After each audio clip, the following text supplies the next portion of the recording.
महादेव शिव विवाह कथा हिंदू धर्म की एक महत्वपूर्ण पौराणिक कथा है।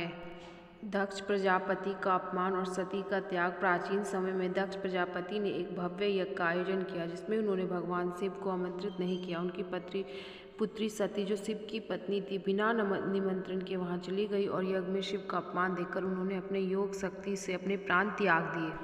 तब शिव ने क्रोधित रूप लेकर वीरभद्र को उत्पन्न किया, जिससे यज्ञ का विध्वंस कर दिया और दक्ष का सिर काट दिया। फिर अगले जन्म में सती ने पार्वती के रूप में हिमालय और मैना की पुत्री के रूप में जन्म लिया। उन्होंने पूर्व जन्म की स्मृति थी और शिव को पुनः से पति रूप में प्राप्त करना चाहती थी, इसलिए उन्हें कठोर तपस्या की।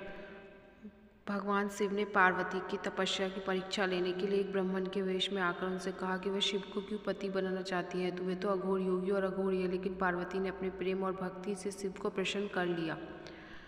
उसके बाद जब दक्ष का सिर काट दिया तो नारद मुनि की भूमिका और विवाह की तैयारी। नारद मुनि ने हिमालय राज को पार्वती और शिव के विवाह का सुझाव दिया और वे स्वीकृति देते हैं और विवाह की तैयारी शुरू हो जाती है।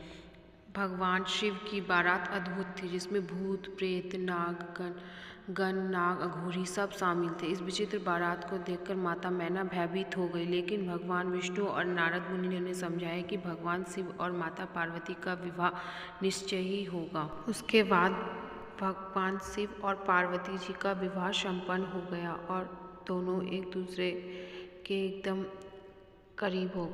सब देवतागण खुशी से झूम उठे और उसके बाद सब एक दूसरे गले मिलने लगे और फिर सब भूत प्रेत लेके भोलेनाथ अपनी बारात को वापस लेकर जाने लगे और विवाह संपन्न हो गया इस तरह से।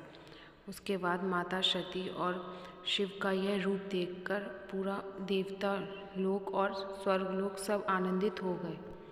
और इसी दिन से शिवरात्रि के दिन भोलेनाथ और पार्वती जी का विवाह के नाम को शिवरात्रि कहने लगे और इसे लोग शिवरात्रि का व्रत भी करने लगे और इसी दिन से ये प्रख्यात हो गया।